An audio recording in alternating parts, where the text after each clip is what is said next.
Thanks everyone, welcome back to my channel. In this video, we will see what is the development and what is the continuous development. And then we'll focus on why the continuous development is needed in the DevOps.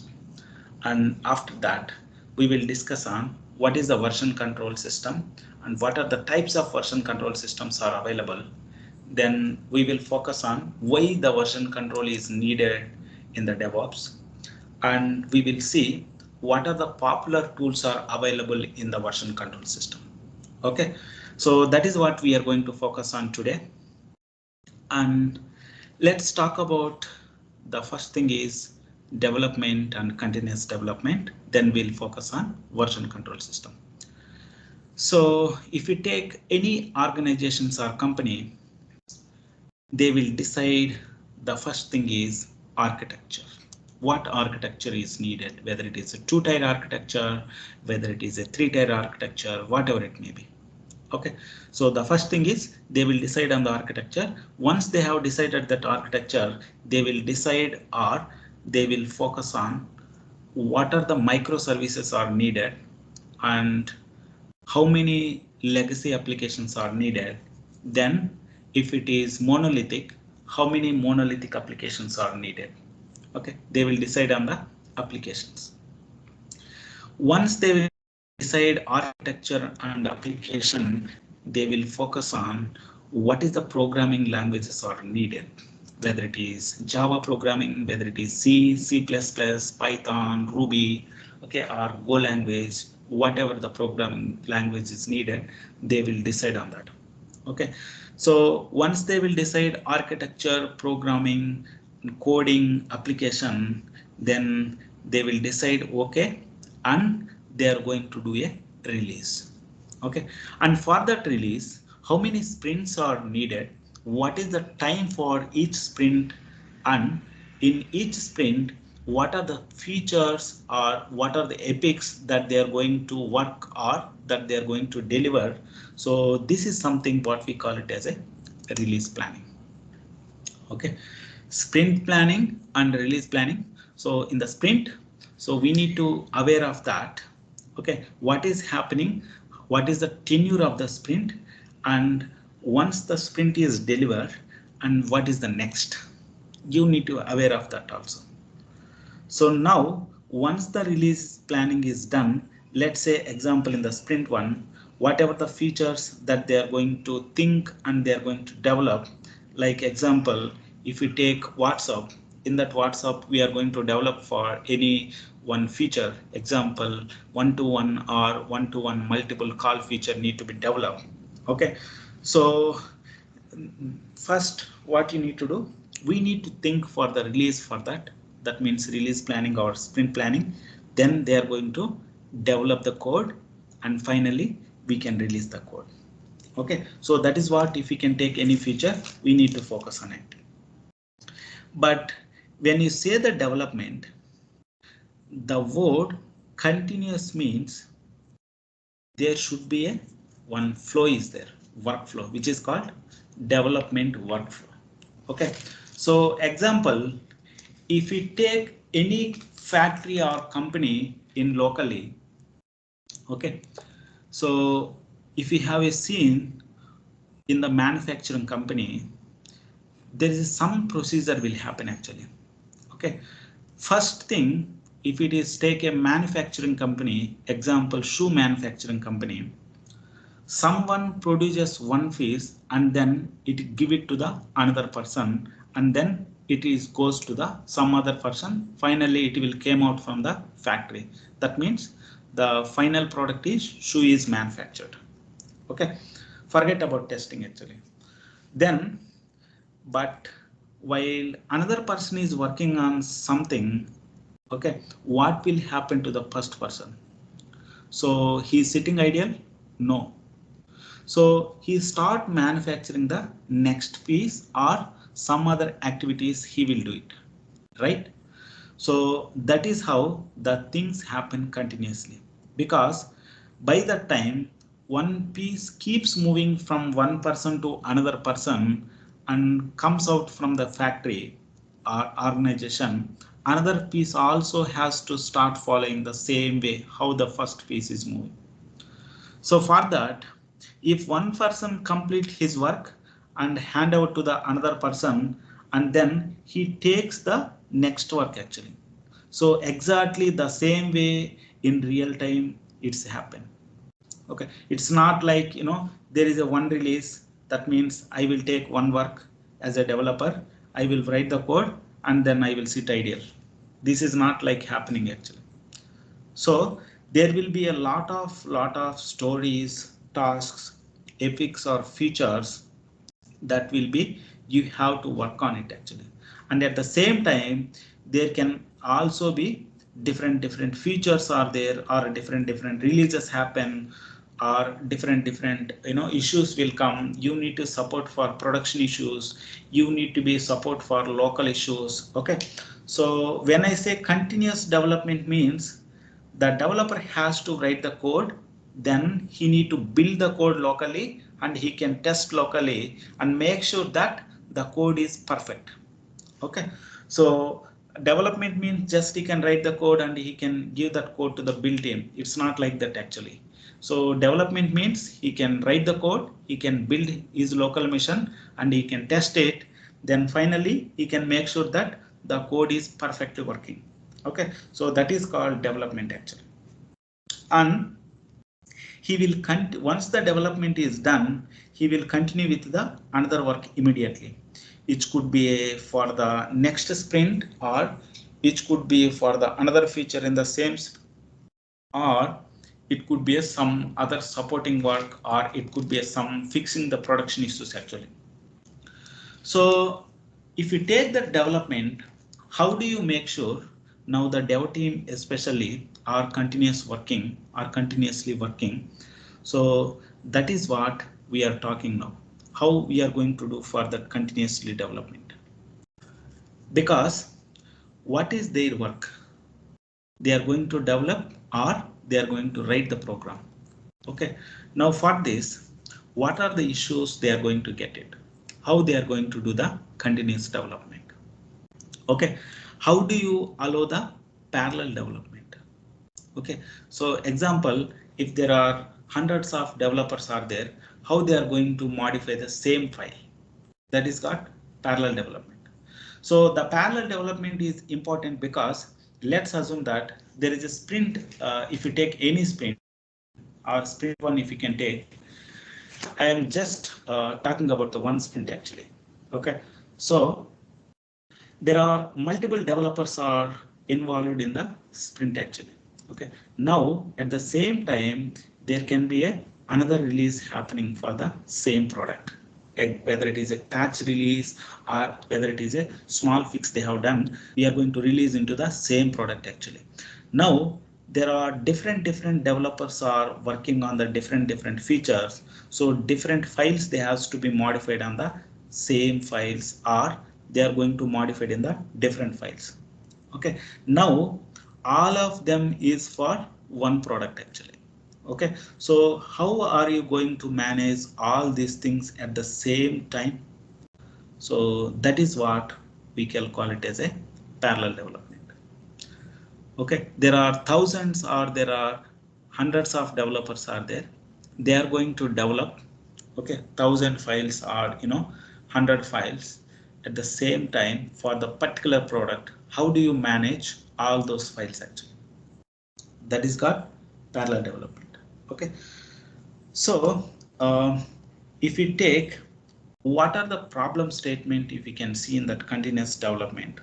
Okay, so example, if one developer should complete his work, only then another developer should work.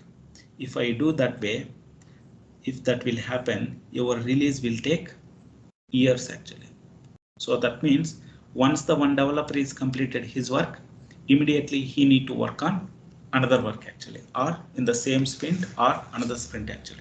Okay, so that is what, if we cannot work like if I completed one development, then I can sit, I will need to sit and I need to take once that second developer is completed. It is not like that actually. Once your development is completed, immediately you need to work on another development or another sprint or another work actually. Okay, so what happened, right? So if we take parallel development, if we can develop multiple files or multiple products, and then we need to combine them, and finally we need to create a product, we need to release that. So that is how we are going to allow and we are going to modify it actually in the parallel development. Okay, so who is working on that particular developer or particular feature or another feature for that feature at the same time, who is developed the particular file or who is developed that multiple files. Okay, and how I am going to manage all those files, because the main point what we discuss is when the developer write the program or code, it will be a some kind of files actually. So they are going to write the code, they are going to store that code into the file actually, whether it could be a Java file, whether it could be a .NET file, whether it could be a Python file, or whether it could be a Ruby or whatever it is actually. Okay, so it is basically some code or files. Okay, so before continuous development or in the continuous development, what are the problem statement we will find actually? So the first problem statement is the parallel development. So if you want to develop that parallel development, so once they have done the coding, we need to store in the central way actually. If we can, where we need to store that code. If we can store in my laptop, so all other people's are depends on me actually.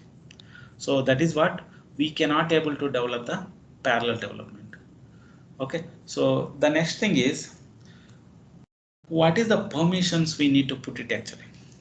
So example, if you take you are going to store some code, how we are going to manage that code, and at the same time how do you make sure the right person is modifying, because in the organization when you save that code or project or product, the product will be consisting of hundreds or thousands of files actually, or thousands of program files, and we should not allowing to everyone to modify everything at the same time actually.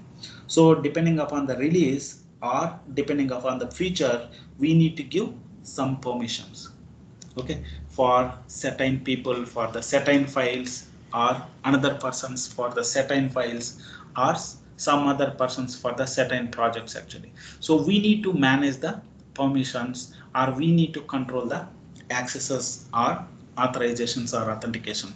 So that means who is authorized to only see the code, or who is authorized to develop the code, or who is authorized to modify the code, who is authorized to delete the code.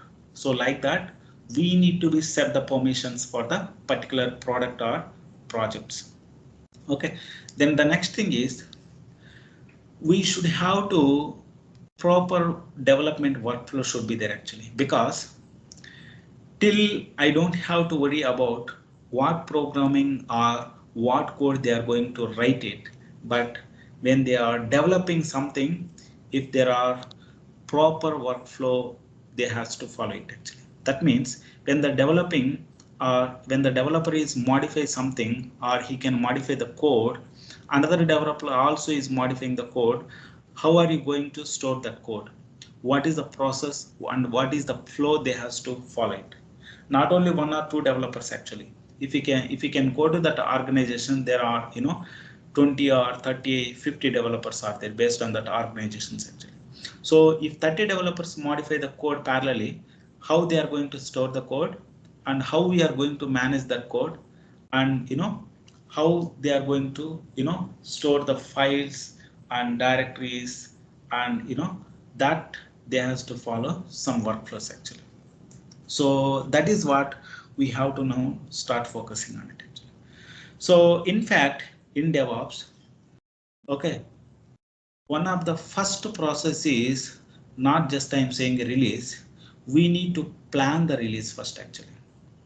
Okay, once the planning is done, in that planning includes continuous development. So first the planning, then the continuous development.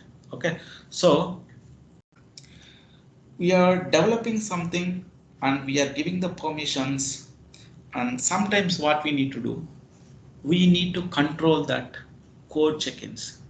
The developers cannot do until unless we can get that production issues or high priority issues. That time, how we are going to prevent or control that code chickens, that code modifications. So this is also one of the drawback actually. So that is where we can discuss on some policies on that. We can enable that some policies, the developers, they cannot able to modify the code actually. So what are the policies they are going to apply? Okay, so why these policies are needed? So these are the some problem statement we are going to see it actually. Okay, so if you take DevOps, one of the first process is, if we can get any product, first we need to plan it. Once the plan is done, which is called release planning or sprint planning, then finally in that release planning and sprint planning, so continuous development is included. So how I am going to help for the particular project to develop that product continuously, in which the major problems what we are going to address it. Okay, so these all are the major problems what we discussed just now. That means how I am going to store the program files, how I am going to give the permissions or authentication, and how I am going to control the code changes, and how I am going to suggest the developer workflows actually. Okay, so the developers must and should, they need to know the developer workflow. So all this we need to adapt to the some workflow which is called agile approach, where in that agile that will giving that software development life cycle, they need to follow it actually. So this is where the solution for this is, we need to bring a new workflow process which is called version control system. So in that version control system, there are different version control systems are there. There are, for the first thing is centralized version control system, and the second one is distributed version control system actually. So in the central version control system, where we are going to use for the popular tool is CSVN or SVN, concurrent version control system, or we can use SVN, subversion control system actually. So we will discuss on this how the centralized version control system should work. So there is some central server is there. So that will be there in that some place which is in the data center. All the developers, they need to connect to that central server, and they need to take the code and they can develop it their local machine, and finally they are going to push that code to the central server. Okay, so the once they can take the code, then they can develop locally, finally they can do the commit actually, which is called central server. Okay, so whereas distributed version control system, we can get that code actually. So entire the repository we can maintain in our local copy actually. Once we can develop, we can test it, we can build it, and finally we are going to push that code to the distributed version control system. So in this version control system, the first thing is why this version control system is needed, and why we are going to looking for this version control system. So in the distributed version control system, the popular tool is Git, GitHub, Azure Devops, and GitLab. There are multiple version control systems out there actually, but popularly we are using as a Git, GitHub, Azure Devops, and GitLab actually. Okay, so now we will focus on why this version control system is needed. Okay, so the very first thing is, you are not talking about the programming language here, whatever the program you have write, but you need to follow something called as a versioning control for that. So the modern way of approach which we are doing is distributed version control system. Most of the cases the developers are using. Okay, there are some features are available if you take that distributed version control system compared to that central version control system. Now what is that exactly, what we have to learn for that, in which in the short, a version control system is about how do you store the program files in such a way the developers can work in the parallel, they has to proper access and permissions, and there is a proper workflow in the distributed version control system. So that is what, if the people are trying to modify the file at the same time, how you will handle that file actually. Okay, so the solution for that we are going to give for the continuous development is, it is not just about that storing the file, but there also something is called as a branching strategies are needed. Okay, now this is something related to the, once again, the branching strategy is the version control system, and for that we are going to set up some policies. So how we are going to set up policies for that branches, so we will discuss on that. So we will understand what is mean by version control system means, if the developer write the code, suppose he modifies something using version control system, we can store the files, we can able to show it, or we can track who is modified, at what time is modified, what date he is modified, and how many lines he deleted, how many lines he added. Okay, who is the author, and all those things we can able to track it by using the version control system. So if someone deleted one file, we can get that record actually, we can get the versioning, who is deleted, what he is deleted, what time, what date he is deleted, how many files he deleted, how many lines he deleted, everything we can able to track it by using the version control system only.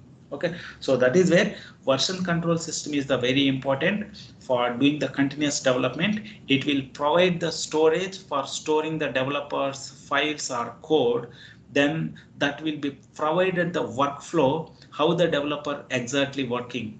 So they need to take the code, they can develop the code, and they can test the code internally. Finally they can able to push the code back to the version control system, that time the version will be increased.